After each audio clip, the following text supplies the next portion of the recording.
Every morning you wake up, a silent predator enters your home and steals from your bedside table. You do not hear the alarm. You do not see the intruder. Yet your life's work is evaporating. The traditional education system and legacy banks have conditioned you to believe that a large balance in your checking account is a badge of honor. They have taught you that stacking cash is the ultimate safety net. They lied. While you feel secure watching those digital zeros sit still, the global elite are laughing. To them, a stagnant bank account is not a fortress, it is a cemetery for capital. They want you parked in the waiting room of the economy while they move the furniture. This is the financial red pill you were never meant to swallow. Today, we are exposing the lethal mistake of holding too much cash and handing you the institutional cheat code used by the 1% to transform idle paper into an unstoppable army of assets. Welcome to Pinto Invests. Point 1. The psychology of the mirage. The first law of the elite is understanding that humans are biologically wired to be terrible with large sums of liquid cash. When you keep a massive balance in your primary account, you are falling victim to a psychological phenomenon we call the mirage of abundance. Imagine you have $30,000 in a checking account, and your monthly survival costs are only $2,500. To your logical brain, that is a 12-month cushion, but to your primitive brain, that is a license to bleed. A landmark study from 2010 titled "Spending on a Fly" analyzed hundreds of shoppers and uncovered a disturbing pattern. When individuals perceived a high-budget certainty, they spent with reckless abandon. This is the account balance trick.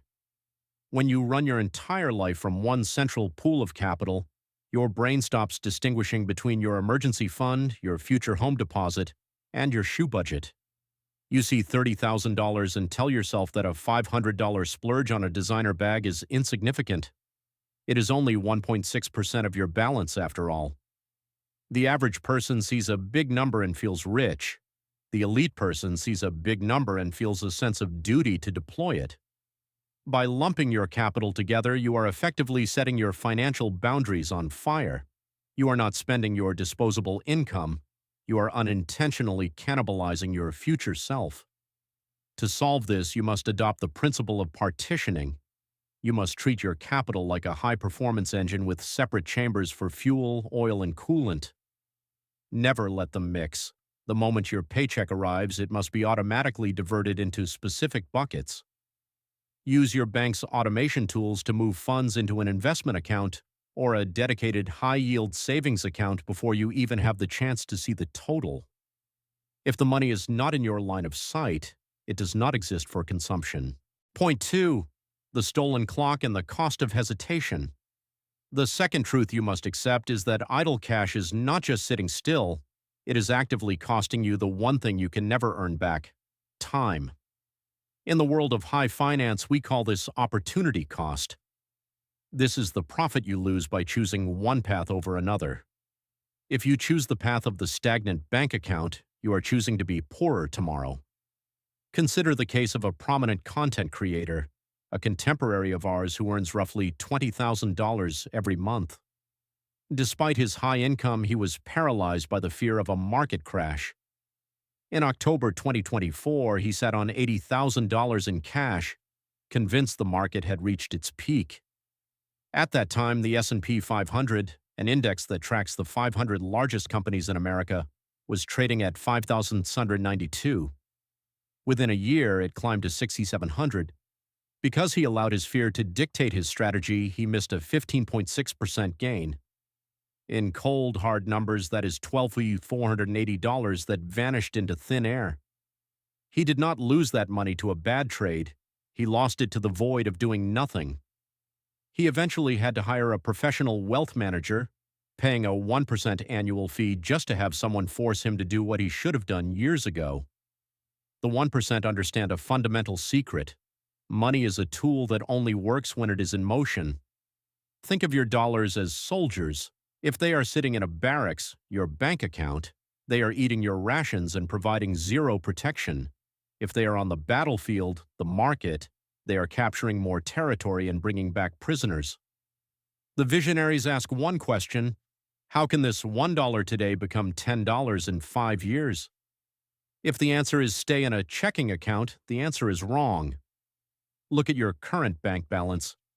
Are you an architect who builds empires with your capital, or are you a hoarder who hides paper under a digital mattress because you are afraid of the game? Tell us in the comments which side of the fence you are currently standing on. Be honest. Growth starts with the truth. Point 3. The emergency fund delusion. There is a fine line between being prepared and being paranoid. Most people hoard cash under the guise of an emergency fund, but they have no idea what an emergency actually costs. This is what we call the excess cash illusion. A true emergency fund is a precision tool, not a mountain of disorganized cash. It should be calculated based on your absolute survival floor, housing, basic groceries, utilities, and debt obligations. Once you have that monthly number, the rule of the elite is to hold 3 to 6 months of that specific amount. Anything beyond that is a liability.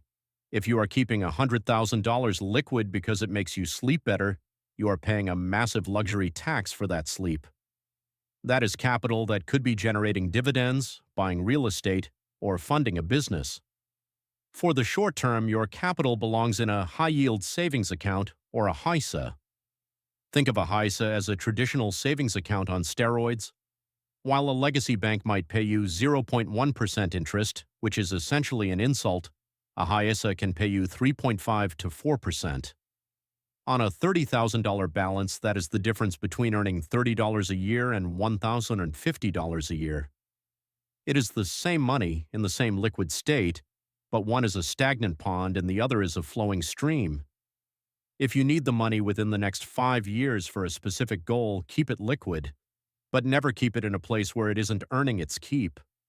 The wealthy do not leave money on the table, and neither should you. Point 4. The silent predator of purchasing power. Now we must discuss the most brutal reality of all, inflation.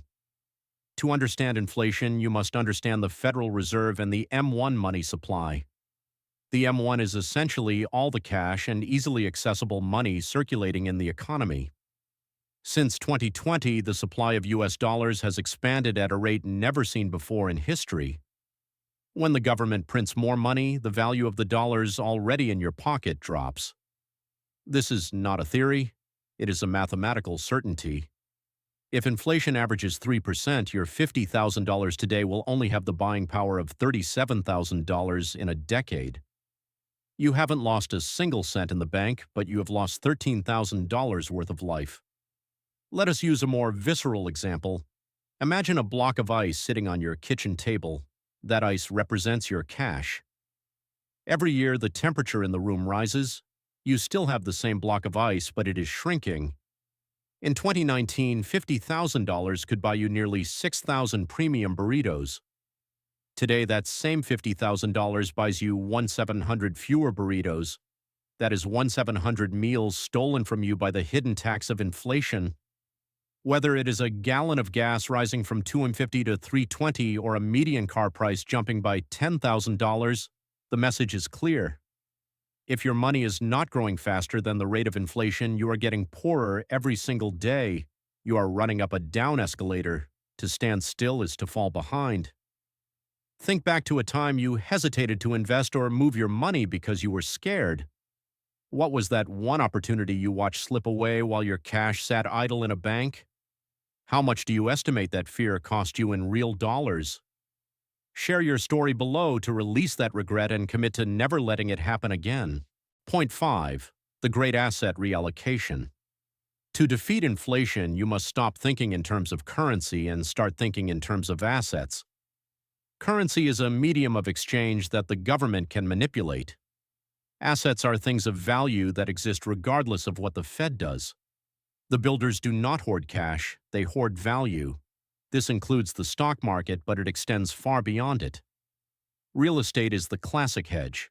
Why? Because the supply of land is fixed, but the supply of dollars is infinite.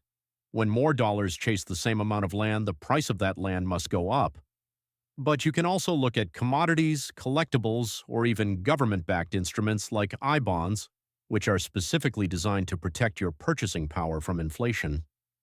The wealthy view cash as a depreciating asset, much like a new car that loses value the moment you drive it off the lot. They hold just enough cash to stay liquid and maneuverable, but every other dollar is put to work in an environment where it can multiply. Point 6. The ego trap and the Dunning-Kruger effect. The final hurdle is your own ego. In finance, we often see the Dunning-Kruger effect in full bloom. This is a cognitive bias where people with limited knowledge overestimate their competence. You might have $60,000 in a savings account and feel like you are winning. Compared to the average person who lives paycheck to paycheck, you are. But you are winning at the wrong game. You are winning at saving, which is a defensive strategy. You are losing at wealth building, which is an offensive strategy. True financial intelligence is not measured by the size of your bank balance. It is measured by your net worth and your asset-to-liability ratio. The smartest people in the room often have surprisingly low bank balances because their capital is constantly being deployed into high-yield opportunities. They don't want to see a pile of cash. They want to see a portfolio of productive assets. If you are keeping too much cash because it makes you feel smart, you are likely a victim of your own incompetence. You don't know what you don't know. You are comfortable because you haven't realized how much damage the silence of your bank account is doing to your 60-year-old self. Wealth is not a pool of water, it is a river.